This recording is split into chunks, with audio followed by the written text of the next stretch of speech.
Aviator. Rusha ndege, ushinde. Wapi utatua? Uamuzi ni wako. Aviator inapatikana kupitia pmbet.co.tz. Naam, tunaanza mtambo mpya hapa. Chuma hiki kinaitwa ananas hapa. Jomba wako hapa anasikia sauti ndani huku. Mwanamama anasema wewe ni fundi sana, una uzoefu wa muda mrefu. Basi jamaa yako akahisi kuna uchakataji unaendelea huku ndani. Anaingia bila hodi akiwa na hofu kwamba atakuta watu wanakula masanga huku. Kumbe alikuwa ni mazungumzo tu na fundi wa maji hapa. Basi nyumba ile ilikuwa na visa sana. Huyu mwanamama hapa anaitwa Rose, ni mjane wa kaka yake na huyu Ananas. Yaani hapa Ananas yupo kwa mke wa kaka yake ambaye tayari ni marehemu. Analetewa chakula hapa lakini ana malalamiko kama yote. Mara, kwa nini umeniwekea nyama chache? Kweli Ananas hana shukrani mjomba wako huyu. Rose anasikia mtu jikoni tena hapa, inabidi akimbie kuangalia nani yuko huku.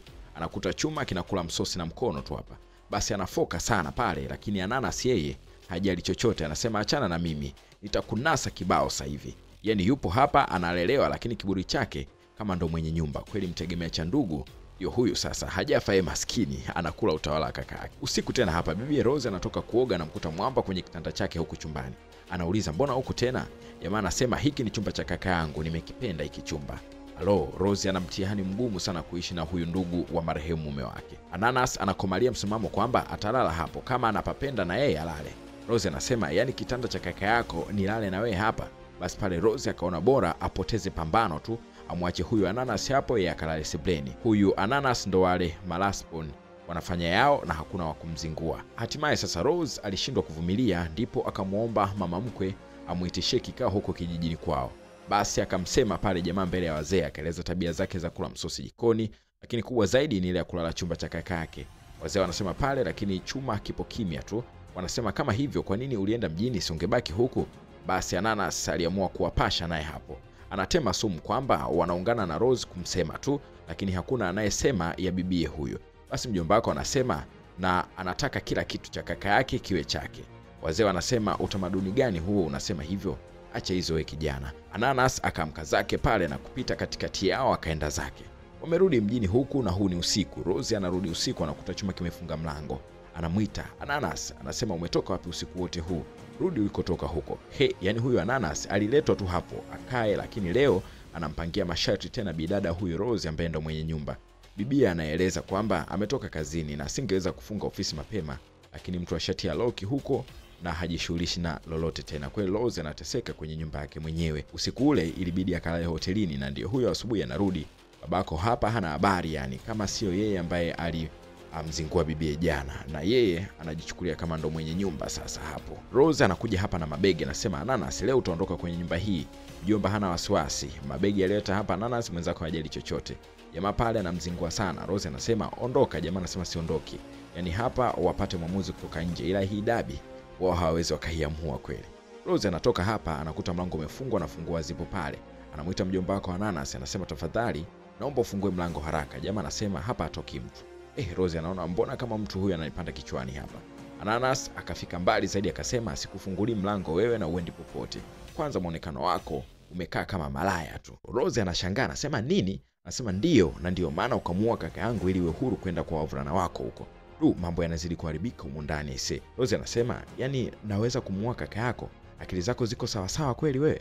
Ananas anasema usiseme hivyo, unanipa hasira, nitakupiga bure. Pale jamaa ndo kwa baba mwenye nyumba sasa anamkataza bibi Rose asitoki kabisa. Anasema waambie hao marafiki zako hautaweza kwenda leo. Huyu kweli Rose ise anaongea na shoga yake kwamba ratiba kidogo zimekuwa ngumu, akamwomba msamaha pale. Rafiki yake anauliza upo sawa? Lakini Rose anasema mambo hayako sawa. Basi akatuma tu salamu kwa marafiki wengine huko, yeye ameshindwa kutoka. Rose alimfuata jamaa hapa, anasema nataka tuongee. Ananas anasema kaa hapo. Rose anasema naona mimi na wewe tuishi tu kwa amani, maana nimechoka kuishi hivi tukigombana. Basi pale Rose kaja na idea kwamba anataka kumfungulia duka huyu mwamba ili awe na biashara, ili itasaidia wao kutokukaa ndani na kubishana kila muda. Rose alijua mwamba kaikubali idea, kumbe mambo si mambo. Ananas anaruka naye tena, yani unifungulie mimi duka ili weje? Kwa hiyo unataka unifungulie duka ili mimi nikitoka wewe uingie mtaani kujiuza Yani mimi niuze duka, wewe uuze bidhaa hiyo mtaani. Hii imeonyesha namna gani uniheshimu. Kweli kuishi na huyu jamaa inahitaji akili ya ziada. Rose amebaki kimya pale, maana alichotarajia sio alichokutana nacho. Ananas anataka kumtawala bibi Rose, kwa hiyo anasema hataki kufanya chochote. Rose ilibidi atoke pale taratibu, maana akajichanganya kwa Ananas pale. Hapa tena wanatoka kanisani, yupo na huyu mtumishi sasa, akawa anatia neno kidogo kwa bibi Rose. Wakati huu Ananas yupo kwenye gari. Mwamba anasema Rose anahitaji maombi, na maombi yenyewe anatakiwa kuyafanya wakiwa wawili tu. Mjomba wako akasikia huko Ananas yale maneno akiwa ndani ya gari. Anasema awamu hii upako lazima ukuinue. Anasema tu vile Ananas anatoka kwenye gari, anasema hata inuka. Ainuke aende wapi? Umechanganyikiwa Ile ikawa noma. Ananas anataka kumpiga kijana wa kanisani, hataki kusikia mambo ya maombezi kwa bibi Rose huyu ambaye alikuwa ni mke wa kaka yake. Basi akamchukua Rose pale na kuondoka, warudi nyumbani. Wanaingia tu, malalamiko yanaanza. Ananas anasema makanisa yake hayo anayompeleka hayataki tena. Yaani ndani hapa hajawahi kuwa na amani. Hakuna jambo ambalo ni jema hata moja ambalo Rose atafanya kwa Ananas huyu. Jamaa anaona kila kitu ni kibaya. Usiku hapa Rose yupo sebleni, anaangalia zake TV kwa utulivu na hana shida na mtu. Mara chuma kinaingia hapa, anamwangalia Rose na kuchukua tu remote. Rose anashangaa ni nini hiki? Jamaa anasema unaangalia ujinga tu hapa. Kila mtu anatafuta mbinu za kumzingua mwenzake huko ndani. Yaani hakuna amani. Ofisini huku sasa Rose aliona mambo ya pale nyumbani, anatakiwa kumwambia japo rafiki yake.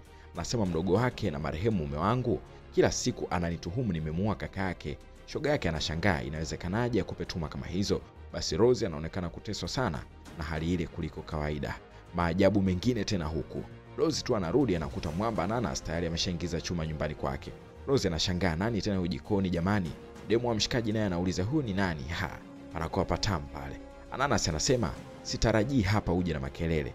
Na kwa taarifa yako huyu ni mpenzi wangu. Naye bibi anakazia huyu ni nani mpenzi wangu? Basi pale unaambiwa ni fujo tu. Ananas anamuumiza huyo Rose na kumfukuza kwanza pale. Hivi ushe kukutana na hii hali ama kuiona sehemu? Yani baada ya mume kufariki mwanaume anateswa na ndugu wa mume. Sasa hii ndio inamkuta bibi Rose. Siku nyingine hii mama yake na Ananas kutoka kijijini amekuja huku mjini. Anamwambia Mwamba, kwa nini umekaa huku na huna kazi? Kule tunakutegemea, umebanana hapa kumtesa tu Rose.